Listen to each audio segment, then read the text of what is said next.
Non, mais c'est nous les chrétiens qui sont opposition à ça. Et puis, il y a qui n'ont même pas fallu dans mon église, non?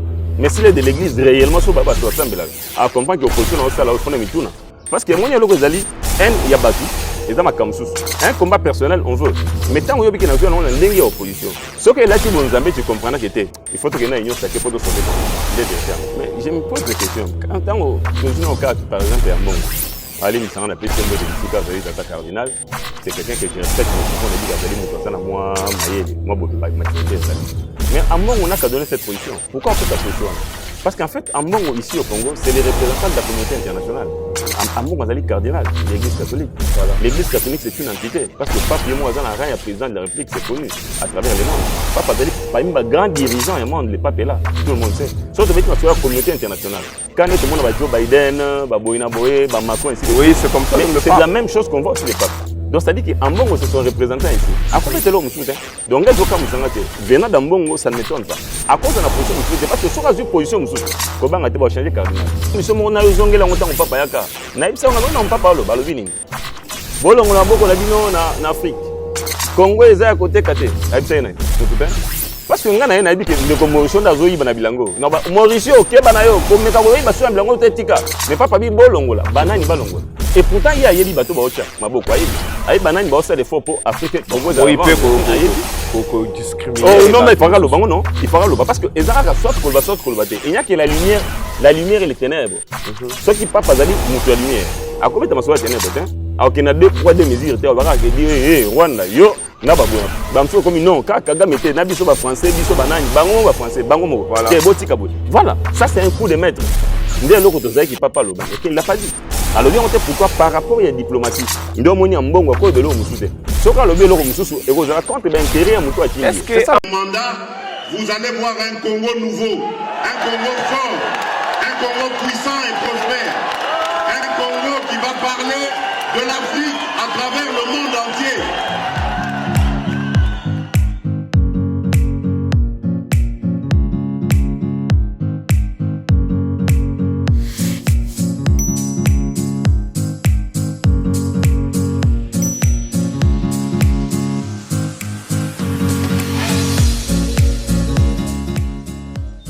Mesdames et messieurs, de vous retrouver encore sur Kisalo RDC. Bonjour et bienvenue dans votre émission Le Réveil Patriotique. Moi, c'est le Mobutu. Et après, c'est votre humble serviteur, Moussala Ezali Kopé Sabino. Vraiment, information sur l'actualité politique en République démocratique du Congo. Précisément, Bisika Bozali, Binoyon surtout Balandia Kisalo RDC, Bosenga Nabaton Soussou. Ba s'abonner, bo like, ba image na biso, bo pe sa ba commentaire, ba suggestion. Yangonde et ça la rake, biso pe to s'améliorer dans mon sala, to zali, ko sala, on a République derrière la caméra, c'est toujours Moïse Bongonda, le super caméraman, sans oublier équipe Mobimba. Yakisalo RDC, Refis Diako, Benjamin Mouanasuka, Oyo Ngabengaka, le super partenaire, mesdames et messieurs, ndenge na wuti koloba awa biso musala ezali ko pesa bino information na maima tali politique na kati ya mboka na biso lelo tokobeta masolo na maima tali charte ya union sacrée élection ezali ko s'approcher le régime en place bazosa la politique ya ko sangisa ba grand parti politique pour été bazwa majorité na élection, il y a décembre, il y a année oyo c'est en même temps l'opposition ils en a katia ko se frustré, opposition ils en a katia ko panzana, Adolphe Muzito, Martin Foyou de l'autre côté, jusque là Moïse Katumbi azapé na position na plutôt tokobeta masolo na kati ya émission na biso tokobeta susu masolo na maimatali ba omeli. Il y a un pasteur sur la loi Tiani, cardinal Ambongo, Abimi, dans silence, la loi Oyo Totali. Pour le moment, l'église est divisée parce que de l'autre côté, église de réveil avec pasteur Mukuna, Bakolo Balangage Moussou, cardinal Ambongo, dans jour, il n'y a pas que Yépé, à lobby, ma Kambu Moussou, Tokobeta, ma solo, na katia émission nabiso avec notre invité ensemble, Tokobeta Soussou, ma solo. na maematali justice na kati ya mboka na biso boyebi très bien que bauti ko inaugurer pavillon mobimba pe ya sika na kati ya prison ya Makala kuna lelo ekomi o ozobela na kati ya prison ba okotisi kuna makamyo surtout ezali parce que ebele ya batu na kati ya mboka na biso soki asali mbeba akomi kokosela maladi mutu bobanda komona vraiment azotambola boye na bopikiliki bwa nzoto mais soki bakangi ye na likambo etali mosolo ya république oyoka akei libanda ya mboka pour se faire soigner tokobeta masolo ebele bisolo ya mwanga chuchu bino moko boyebi bauti ko découvrir babiloko mosusu na mapango na ye na baconcession na ye mais tokozela justice epesa bosolo justice et révéler lakisa biso ndenge esengeli mais ensemble tozali ndenge na uti kobeta solo awa avec notre invité. Il s'agit de monsieur Paulin Kabeya Oyo Azali, membre ya NAE, le nouveau parti politique Oyo boko découvrir na kati ya émission na biso moi Mboka Paulin. Bonjour et bienvenue. Bonjour Mobutu de la presse, bonjour Nabande Kobalenion sur la Kisalo RTD. En tout cas, merci beaucoup moi Mboka na monio habillé à NAE. Mekana noko limbole la balande Kisalo RDC elingi kola kisanini et deuxièmement boza dans l'opposition ou bien vous êtes du côté pouvoir? Merci beaucoup Ndeko. Je crois que NAE Zali abréviation. Il y a Nouvel Arbre de l'Éternel. Nouvel Arbre de l'Éternel Zali parti politique. Voilà. Et Zali symbolique parce qu'en fait tu es bibi somo ko to côté dans ta Bible babi nzamba kela ka bandete mi balé. Wana zaki déjà les banné la Genèse. Mais tout le monde qui était mis ça te singale que ça NAE à l'élo. Ouais Zali ko permettre Congo ou biso parce que Congo na biso peut-être va pas comprendre tant de bête ma solo inkita. Donc on kana sang. Mais en réalité Congo est un inkita. Congo est espoir y Afrique y a lobby. Congo est espoir y a monde y a lobby. Voilà. Nde eloko nzamba tie po mokili e bikela. Nde tia yo mo nouvelle arbre de l'Éternel et le quoi parti politique chrétien. Ouais zali ko sang se bande ko nyonso bazena bonzambe kati na bango. Donc lingomba ya ba chrétien mais ba côté politique. Tout à fait ba côté politique parce que tu dois comprendre que et loko toza on a Congo, toza autre baka. Problème ya batu. Affaire d'homme. Batu na Congo ba osalate. Ba osalate parce que bolingo pende za souté. Mais pourtant les lois de communication sont que que ngana za bolingo ko baki bolelo na komi na bisika fulani ezali pona ça na pona cause ya bande ko mususu. Na ça pona cause ya communauté. Je crois qu'il permet de faire tamol. Ndeti tout le monde que non. En réalité, sengeli bateau bazali bandimi, bateau bazali ba Christ. Quand on dit ba Christ, ezali bateau bazana bolingo en fait. O bazana bolingo solo, ce qui va koti ma solo ya politique. Voilà. Ba kisina bolingo bazana yango et ko permettre mboke tambo. Ndeti un NA ezaki créé en tant que nouvel arbre de l'Éternel, parti politique, to koti ma solo. Mais par rapport à ko bateau na majorité to na haute position, en réalité c'est dans la Bible. Opposition la Bible ezalate. La Bible, oui, tout à fait. Mais là, c'est dans la Bible. Ah, on dans la politique. Zéland de Mauricio. C'est dans la Bible. Mais na tango ya kala. Pour ma camion sur mon ezaboué. Et ça manango. On se retrouve dans lelo. Et ça dans la Bible. Tango Moïse, tango Zarabono. Même les 10 commandements. Ataba commandement mon loi na biso lelo. Ndeti no mona mambo comme susu. Bazo prêter serment sur la Bible. C'est parce que la Bible détermine ma camunion sur zali. Lokola livre oyo. Makamna biso ya Bible ko likonzi tout ça to puisant kana ta Bible parce que et la kisa mamba bolingo la kisa makamunyo so ndenge ya ko guider mboka ya omwe kina tango kala nzamba zalaka mais tango musu eka ba prophète voilà donc avant comme nzamba le ka par prophète a vu sa roi te nzamba bisala boy et bando tango la bien mais tango makamone bungi ndeti ya monde lelo bato akota na libunga donc on a besoin to zongi ça na makamundenge ezala na kati ya Bible il y a pas d'opposition il n'y a que la majorité pour nzamba lobi toute autorité vient de Dieu. C'est-à-dire va continuer baza ba uta na lo ba kwite nzamenda chaka bango. Or ce qui mo konzi nzamba tie biso tozana devoir sanini ya koto sa mo konzi ko guider ko tambwa na parce que azali etina nzambe ndeti na nini moni ke sengeli biso tozala to tambola elongo ya mo konzi mboka na kati ya union sacrée pour permettre mboka tambola malamu. Ndeti ya moni NAE zali et vous avez ko signer charte ya union sacrée. Voilà mesdames et messieurs, bouti ko na très bien mon mboka Paulin Kabeya ndenge alimboli awa na matali NAE et puis à lobby après c'est très bien que bazali na kati ya union sacrée, charte de l'union sacrée, c'est si comme élection à 2023 oyo na décembre union sacrée ezali famille politique ils allaient soutenir chef de l'État plus de 400 partis politiques se réunir signer charte y compris aussi Lingomba Oyaba chrétien, mais on a mboka ceci comme démocratie est en danger. Topo Tomoni, les grands partis politiques et les grands leaders, surtout Kimi Nakatia, Union Sacrée, ceci comme Togozo Maïsou Namakambo, Tomonakawa, na FCC. Mais non, heureusement, on a FCC, pourquoi? Parce que FCC est la plateforme. Bon, il faut péter ça, parce que FCC, en réalité, il Union Sacrée, tu vois que la démocratie. Ce sont les mêmes personnes, les lois Union Sacrée. Non, non, il n'y a pas de souci. Parce que normalement, il faut comprendre une définition de la démocratie. Pour que tu aies la démocratie, la démocratie, c'est le pouvoir du peuple, par les peuples et pour les peuples. Or, pour que tu aies la démocratie, il faut que la démocratie soit parce que pour pouvoir comme il y a peuple pour les peuples, par les peuples, c'est un peu d'ailleurs, monde qui est en tant que communicateur, parce qu'on a un communicateur national, il y a NAE. Nazo ba kenon, ezo senga ke bolingo ezala parce que bolingo nde ekumbi biso lelo tozo on a kati union sacrée to permettre makambo etambola. Même bato moni bazwa lelo. Tu as parlé de plus de 400 partis. Et si les namte plus de 400 partis. Et si les ça va continuer. Pourquoi ça va continuer? Parce que dans le contexte tozali, même baninga o bazaki de l'autre côté FCC opposition entre guillemets et tout, ba comprendre que ngongo tozali zali ngonga robundela mboka. On a ngonga robundela mboka to ma démocratie. Nous devons être tous unis parce qu'en réalité faut autant. Quand tu as l'opposition, contre Bissomoko, tu as l'opposition contre l'individu. Tant on est minute, on a l'opposition. Il faut mieux l'opposition contre Nani. Parce qu'il y a des gens qui viennent attaquer la personne Tshisekedi. Mais Tshisekedi est éternel, Tshisekedi est égal. Mais Mbok est Bisso Congolais. Il y a un vrai Congolais. Va comprendre que la seule solution pour sauver Mboko, c'est l'union sacrée.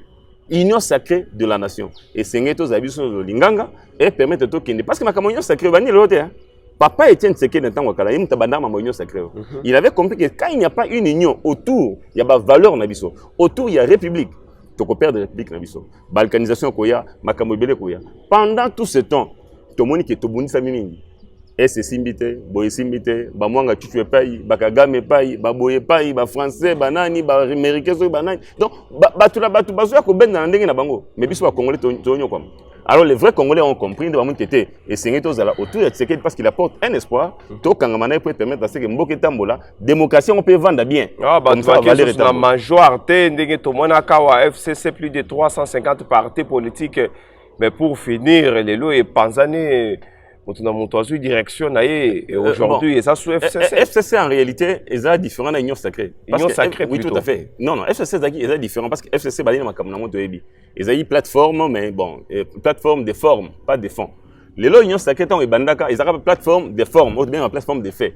Mais l'autre PC union sacrée contenu. Ndé moni ba tuaye ba signer et permettre à ce que tout changer ma campagne parce que ndeko Mauricio ma campagne changer hein et sengeni ngana talaka ba pa yo salaki pona mona ke kweki bisika fulani ponga pena na ko wana sute donc ça dit que bisika baninga ba kweki union sacrée ka pour corriger et permettre to que ce qu'on a ba vraie valeur to tonga Congo o esengeli na ba pa ba sentir que bato ba makasi pour so to bi makasi ba ko banga biso to tamusa mboka nzale aussi là et connaître otambola makambo ebele okende liboso lelo sota l'enseignement zokufa makambo ebele zali biaisé mais zali parce que tozo kabona biso na biso et pourtant bato ba kabona so ba libanda mais ceux to sangana elongo to commettre bango à genoux ba comprendre que oui to komi fort ndeti ya NAE ndeti na union sacrée zo mona lelo to komi mo makasi bato zo kena ko bakisama o ba comprendre que vraiment lelo ceux to continue sacré c'est que to donc ceux qui continuent sacré ko accéder au pouvoir té non ko accéder au pouvoir té c'est-à-dire que so continue sacré aux commis tirer au mobile na likolo donc aux allez contre pays non parce que mutu lelo cause oui tout à fait comment ça y a on dans le lobby au départ que démocratie et ça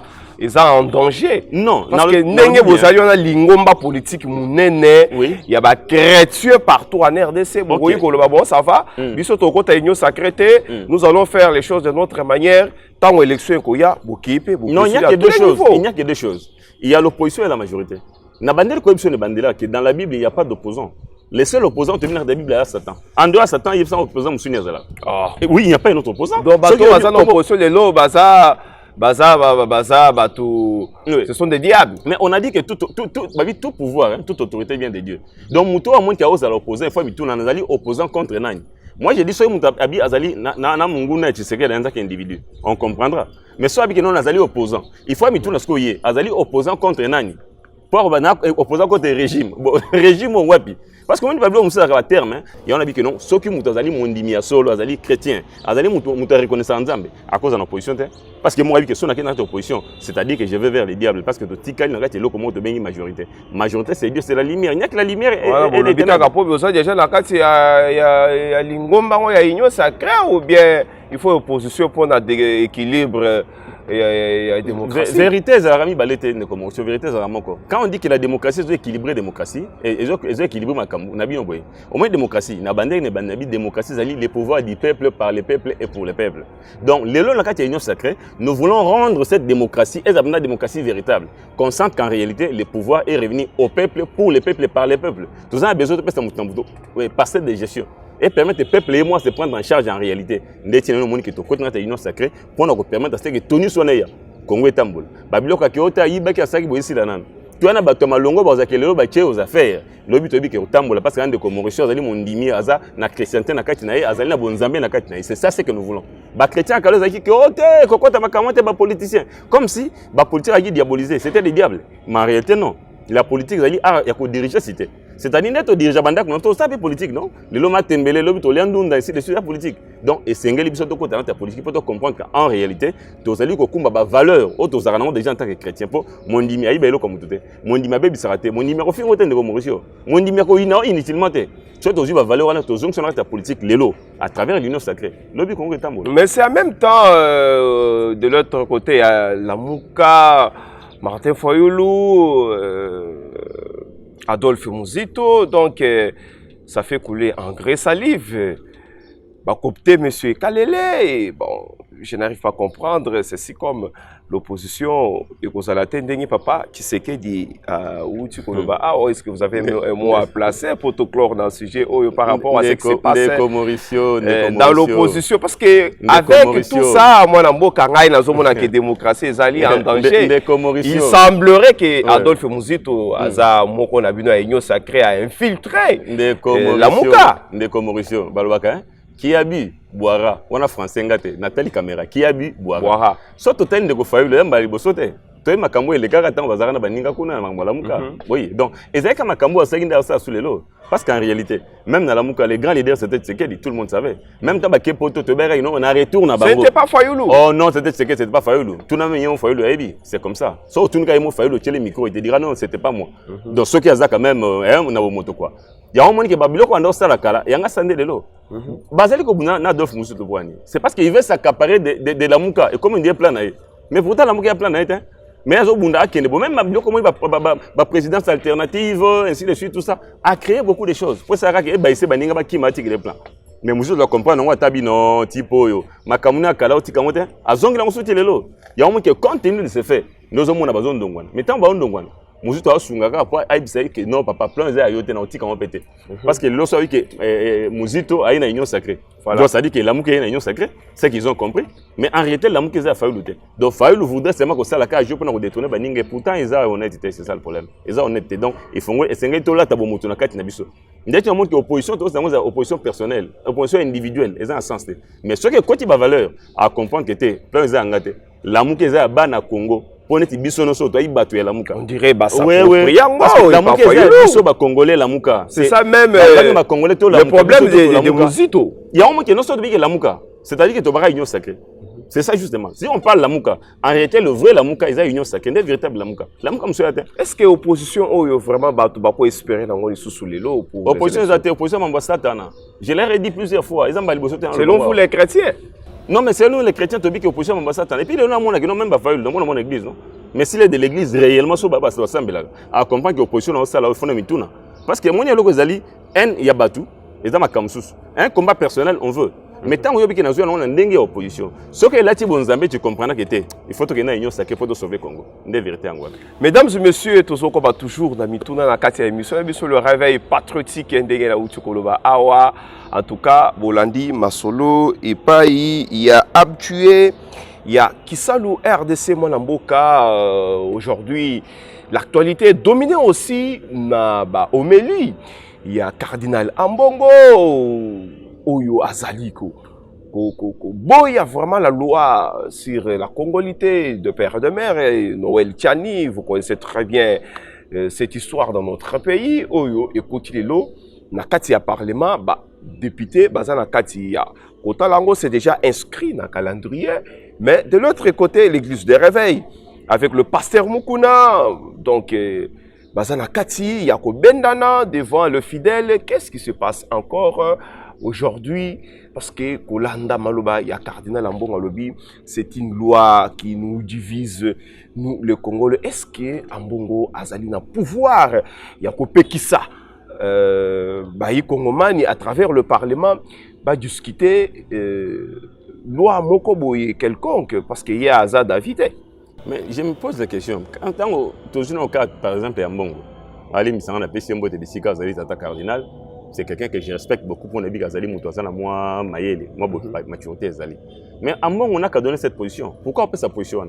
Parce qu'en fait, Ambongo, ici au Congo, c'est les représentants de la communauté internationale.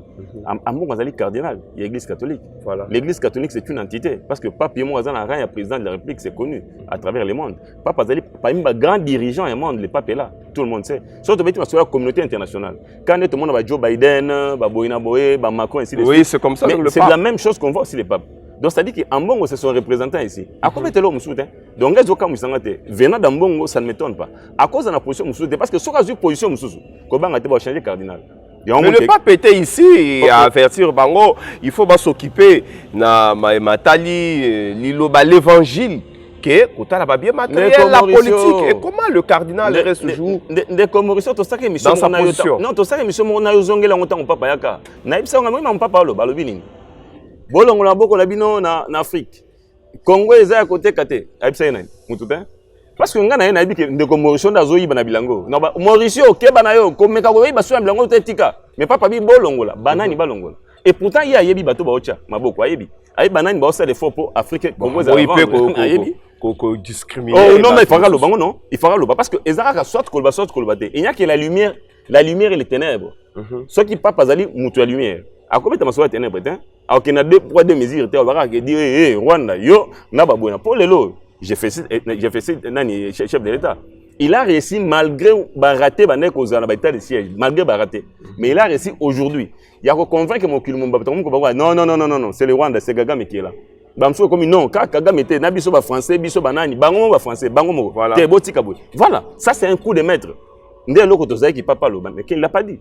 Alors bien on te pourquoi par rapport à la diplomatie ndo moni ambongo ko belo musute soka lo belo mususu et vous avez compte intérêt à muto atini. Est-ce que ambongo avec l'église catholique lelo bango baza modèle pour parce que kotala na kati église pour aux enseignants par exemple il faut à la catholique bana nyo surtout baza kotanga kuna il faut baza la baptiser à l'église catholique aussi longtemps que nous sommes dans un état vraiment laïque. Est-ce que bango lelo bazali na leçon ya ko pesa to soit reproche à ça là-bas tout. Ndeko Mauricio, colonisation ya ka na église catholique.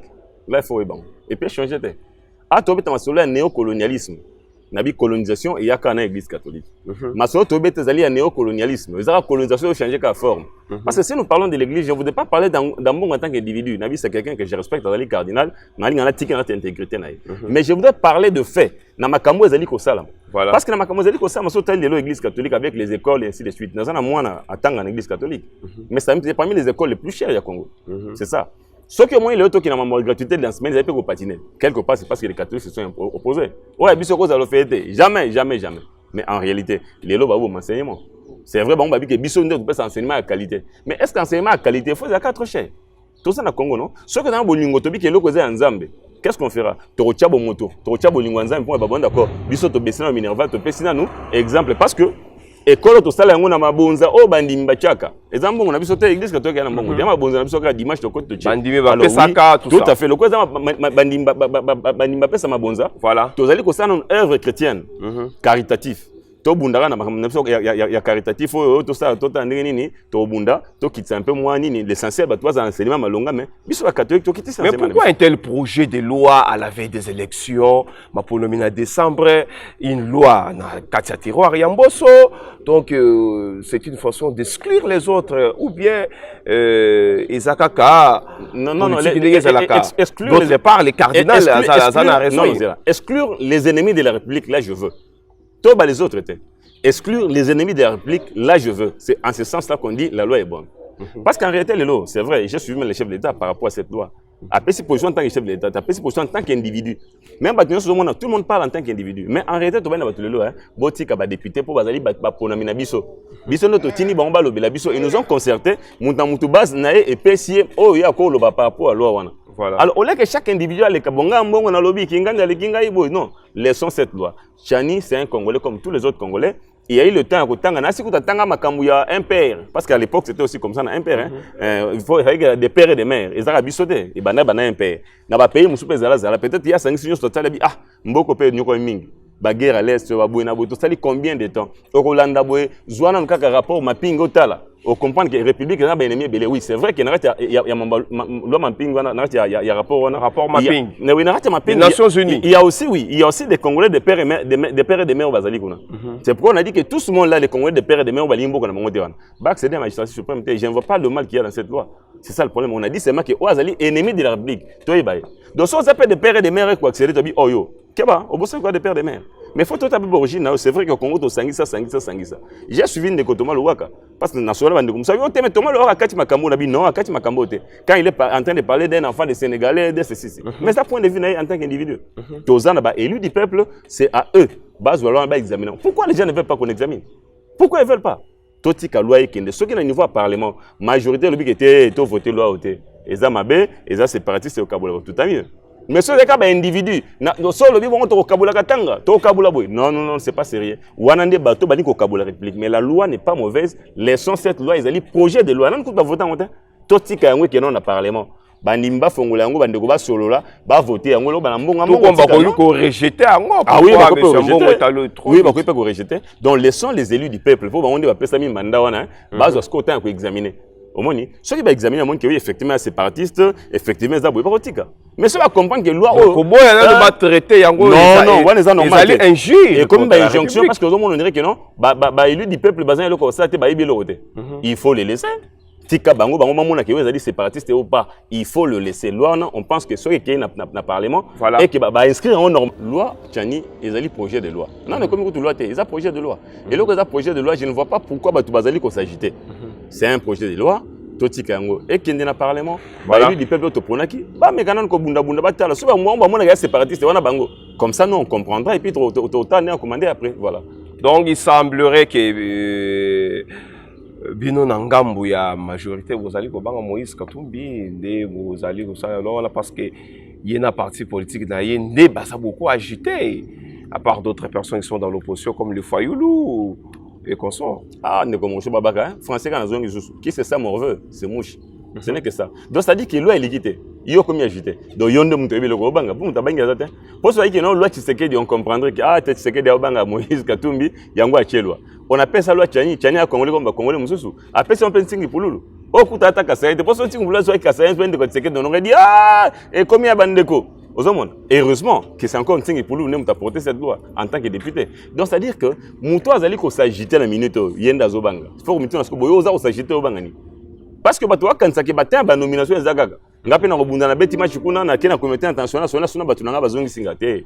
Tant que comme que bana mboka basangani ba comprendre que Congo eza biso to bundelango. Toza la linganga et permettre to avant. Ba ennemi république tout à genoux. Oh nyo so pembeni di union sacrée di totambola. Voilà. Mesdames et messieurs, nous tendons vraiment presque à la fin de notre émission mais Tokobeta masolo ndenge na wutu annoncer awa le système pénitentiaire na kati ya mboka na biso pavillon ya sika vraiment inauguré par madame la ministre ya justice na kati ya mboka na biso. Turoyo eza susu makambo yake obeli na kati ya prison bake na libanda mboka te okozala soigner na kati ya prison ti okobika wana mboka likanisi oyo omoni yango ndenge nini parce que tomoni pe ba tulukola ba mwanga chuchu oyo lelo manduki ezali ko bima ezo continue ko bima na kati ya ba concession na bango ba carré minier oyo ka un jour non ba pesi mwanga chuchu liberté provisoire il faut ba kende ko soigner à l'étranger ya libanda ya mboka na biso plutôt. Non en tout cas il était grand temps que bablo aboye comment parce que mwanga chuchu kuna za procès ko te bandina noté à ça comme maladie.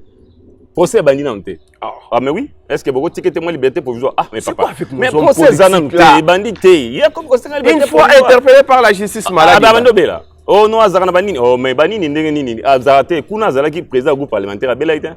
Bon, ah, quand bani nde bandi. Il y a un monde qui oyo, surtout beta. À l'époque, tu vivais avec Franck Diongo. Donc surtout beta opération coup de poing. Au moins pavillon, mais coup de poing pour la solo. Comme ça yo yibelo ko biso ba congolais. O tena ki mananu parce que moi nazo ka banda wana di ba uswani. Toi minga nga combien balke belé. Campus de ko no produit. Donc c'est-à-dire que c'est le qui toque au salami, je félicite les ministres. La félicite mon konambo ka masula boy. Deux fois ba initiative boy zala au sakani to super pavillon ndolo. Pavillon boy na ngenga, pavillon boy. Bino tous zala kuna di yo iba pourquoi? Comme ça, mbala siméroté, vous comprenez. Parce que nous avons tout le monde, Jean-Pierre Marina, tu as été dans la bioté, Botikana, nous, Nazobé, la dangue, il y avait de meilleures conditions. Tout à fait. Donc, c'est-à-dire que Babylone, quand vous faites ça, donc il ne faut pas vivre ça. Mais ça, on a mis éviter. Ils ont posé au Sunga, peu Banamboka, au Bazala, Kunapo, il y a pas que Makala jusque maintenant. Il y a des incarcérés au Bakanga Bango, nan nous coûte Basambate. Oh, ministre Bandaka peut baluka banako ko désengorger la prison. Nous voulons que ça continue parce que va te béler Bazali à Sambate. Sambi ça a été avant d'après 2 ans dans ma cala, il y a un espace inutilement. Oui, il 135 personnes libérées. Et tout aussi aux magistrats, aux juges, Tinda matuna prison, toi c'est 6 peines. Mais avant de Kakanakati, il y a Bolo. Et Bélé Nicolas Kanyaka. Pour appeler Sarate, à Salaka Boete, Mbongo, il y a Azana, on a dit. Mais on a dit Ndengenini, la nande loi. Il y a un moment qui est quelque part, chef d'État, il faut que tu aies marche, tant que tu aies état de droit. Même les magistrats, c'est que vous va remplacer les magistrats un peu moins. Bon, c'est vrai, il y a beaucoup de magistrats qui font du bon travail. Voilà. Mais il y a moi, comme tu as des brebis galeuses, il y a bergerie, il faut que tu aies remplacer les magistrats et permettre que la justice soit malonga. Il y a des gens qui ont tout le monde. Mais il y a des gens qui sont au-delà parce que tu es. On dirait prison européenne, Bilo Akolia et Zalité. T'es prison bloc Oli Zali. Directeur à prison Zali ko réclamé. Oui, tout à fait bloc Oli Zali. Mais on non, on m'a dit que ça on a qui ça moi na boka. Mais na bunya na butembo kuna na ba prison biloko yalité. Au moins na bunya na ba butembo kuna. Problème est Zali par rapport. On a vu ça tout à l'heure non. On a un problème d'homme. Congo ezangi mbongo te. Au moins surtout qu'il y a traçabilité minière hein. Congo a biso a perdaka chaque année, na bien chaque année. Au moins 100 milliards de dollars. Quand il y a fraude minière chaque année. Donc ça veut dire que tu as un bon côté. Mais il y a un problème d'homme dans le Congo. Il y a un monde qui va partir le nouvel arbre de l'éternel pour permettre à ce que tous les gens qui sont parce que les prisonniers sont montés. Ils sont quand même dans la prison, c'est vrai. Mais ils sont montés le ngana et c'est ngela. Quand le tout monde a purgé accueillir qu'on a pour rééduquer. Abima. Pourquoi? Il y a un sur le biloko ezali. Biso tozan a plus de 80 millions de terres arables. Mais comment se fait-il qu'avec 80 millions de terres arables, tozan a biloko les prisonniers? Nous n'avons des zangi, mbisi, tonini, parce que ma épesa. Donc ça dit que c'est un problème d'homme. Volonté des zangi. Non, il y a un moment où il y a que c'est un problème d'homme. Il y a un moment qui n'a pas de gouvernement à Chico. Il va y avoir prison, parce qu'on réhabilité quand il y a Kinshasa. Non, mais c'est tout un projet parce qu'on ne peut pas faire tout à la fois. De manière. Mais pendant 5 ans. Mais pendant 5 ans, on a tel chose. On a un problème d'homme. Au moins, il y a 5 ans, il y avait un problème. Les gouvernements, tu sais que là, on a les bandits, les PP et autres. Ils ont un gouvernement consensus. Chaque gouvernement consensus, il y aura toujours un problème. Mais ce sont les mêmes Bouchables, les mêmes Atundu qui rentrent encore dans l'Union sacrée. Non, ils sont dans l'Union sacrée. Moi, je parle du gouvernement. C'est du sur place. Non, quand ils rentrent dans l'Union sacrée, je suis clair dans cette histoire. Les Congolais ont compris. Les Bouchables, les Atundu, tout le monde que tu dis là, les Mende ont compris que les salut à Congo. C'est dans l'unité. Si nous ne sommes pas unis, et aussi, on va dire union sacrée de la nation, on va dire union sacrée autour de sécurité. Union sacrée, il y a Mboka. Et aussi, on a quelque chose à la unie, nous avons sa expertise, nous avons tous à l'ensemble. Parce que si nous ne sommes pas unis, on diviser de plus en plus. On a gagné quoi pendant tout ce temps? Mesdames et messieurs, nous sommes arrivés presque à la fin de notre émission Les Réveils Patriotiques. Mais on prend cet élément avec Rufus Diako et on revient après.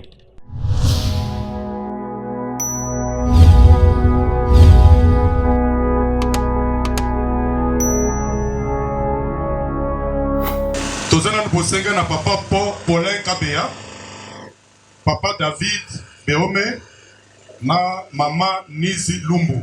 Bakole Galiposo.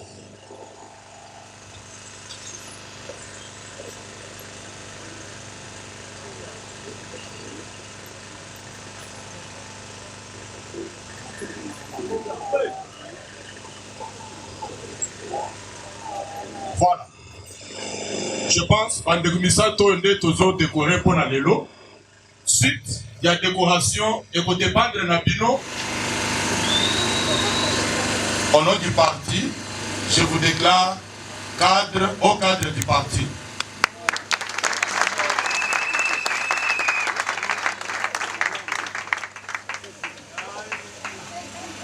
Maman, au nom du parti, je vous déclare cadre de ce grand parti.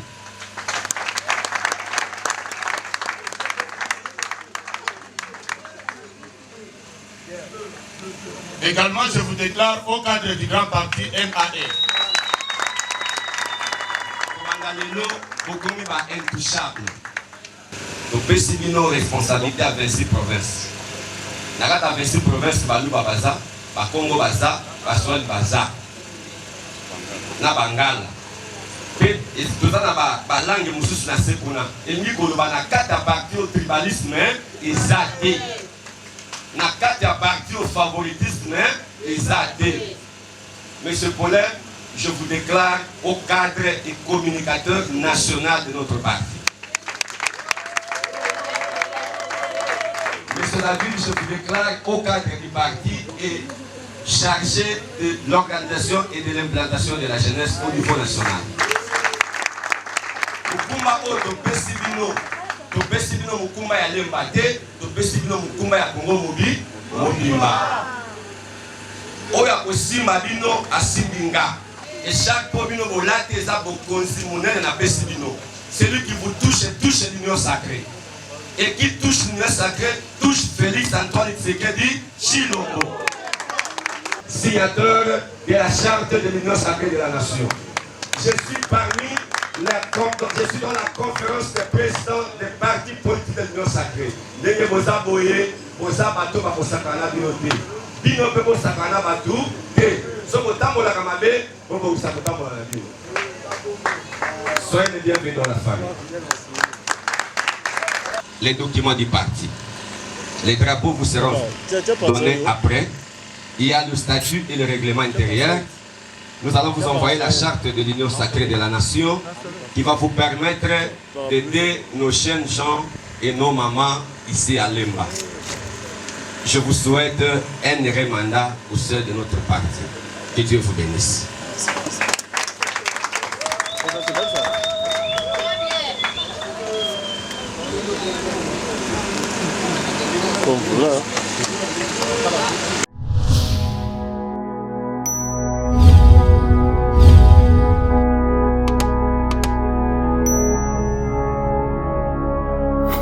Mboka Touti Kolandayo Awa, est-ce que vous avez un mot de la fin pour toutes ces émissions d'Abisopé?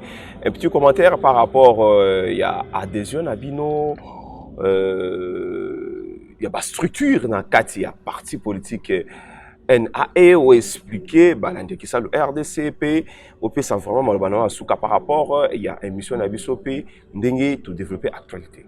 Merci beaucoup Mobutu. Et là, on a besoin par rapport à partenariat autosigné dans le parti. Et ça pourquoi? Parce que avant d'abord le parti, il y a une structure. Parce qu'il y a eu 3 structures où il y a un partenariat dans le parti ces jours-là. Et ça qui fierté pour nous qui est parti aussi à peine qu'on signe charte union sacrée le lendemain, il y a pas d'abisso pour nous formaliser. Pourquoi ils ont formalisé? Parce que le faut les conflits les plus récurrents dans RD Congo, les plus récurrents, où il y a mbala. Les alliés conflits entre locataires et bailleurs. Garantie élevée. À Foutimbo, on a été à Pessinga, à Concho, à Longate, à Salibou. Oh, il y a une loi. Oui, il y a une loi qui est mal appliquée ou qui n'est pas appliquée du tout. Loi est à la vulgarisée. Bailleurs, locataires, bailleurs, loi. Dans mon ibiso, tu venu to sali plateforme to bengi ligue pour la gestion des relations locataires-bailleurs. Parce qu'en dehors il y a ligue pour la gestion locataires-bailleurs. Moi personnellement, je suis président national, il y a ligue des bailleurs pour la Congo Mobimbo. Voilà. Je travaille dans le ministère, il y a urbanisme et habitat. Alors parti politique bazali na ambition na mango ya ko défendre ba locataires na ba bailleurs. C'est une première république moitié nous prenons tout le monde parti à boité. Alors comme ils ont cette ambition là, il y a ko défendre ba couche défavorisée. Comme ça l'info que conflit entre ba locataires et bailleurs partout. Oui, ils sont implantés partout. Ndetiani babi non, il y a une ligue pour la gestion de la relation tout ça là partenariat. Parce que nous avons une campagne toujours menée Mikolo, mais en partenariat avec les partis. Nous avons dans cette ligue où ils allaient implanter sur les 145 territoires. Mais à part Yango, j'étais parlé du problème d'hommes au Tozanango. Tozana, structure Moussouto Bengi, la synergie des chrétiens au Congo. Oui, quand Mami na président national, le révérend apôtre Mathieu Moulanda, il y a un président à 145 territoires. Nous avons Tosangana Bango. La troisième structure, c'est la société. Otobengi Naturel Congo Business Campagne quand même mon amboka David Baome to sanga to biki ya zana ta makamota di salubrité kolande l'environnement kolande l'habitat sain biso to na kati makambo etali habitat yango moko na kati ba conflit. Synergie des chrétiens au Congo SCC, bazui ba homme de Dieu, bazui tout ce qui est chrétien, ba tous bazali na bo moto na kati na bango, o bazali na bonzambe pour notambusa Congo. Voilà. Tant que to sangisi ensemble, to sangisi na partie nouvelle arbre de l'Éternel. Je sais que lobby sangwebeta manino sacré. Donc, oui, merci beaucoup pour l'émission parce que les alliés réveil patriotique. D'après ces mots, il y a des cognos sur la synergie des chrétiens au Congo, à travers Congo Mobimbo, na Libanda Mboka. Tout à fait au Hollanda. Baninga sur la Ligue pour la gestion des relations locataires, notamment les locataires, non, Kalaming est au bout de la bino. Bon, nous sentir qu'il y aura des actions, des sit-ins, des ceci pour permettre que la loi au Tinati et quota en application. Tous on a 3 mois de garantie locative et permettre aux bailleurs à moins missionnaire sans qui va s'ambisayer. Et Zalinda Kunaï et Tambola, l'État paie à moins impôt sur les revenus locatifs, moins impôt foncier, mais il y a qui taper. Il y a moins normal pour Congolais nous commander. Ba chrétien ba tomboma, ba ninga nyo va comprendre que sa liberté ko créer ministère ya ba jeune et puis partie NAE et ko ya po na ko sunga ba couche sur des pharaons. Ça za likambo mon abiso et ko permettre tout Tambola. Donc oyo pour l'inca bien communicateur national, il y a partie NAE d'être dit que ça pour permettre bino lelo bon comprendre que Congo est sika ils possible mais tout ça non ka ilongo na kati unité. Donc voilà, c'était le communicateur national de NAE Ndenge Aouti Koloba Awa. Mesdames, mesdemoiselles, monsieur Tokomina Souka, il y a émission sur le réveil patriotique. Derrière la caméra, c'était toujours Moïse Bongonda. Bokoba toujours on a copié ça qui salut RDC. Confiance à travers son émission Le Réveil Patriotique Ndenge Nauti Koloba Awa. Merci na baenyo surtout balanda kibiso. Merci pour la disponibilité. Soki kolo yesu a été mukolo lobi tokokutana lisusu. Merci.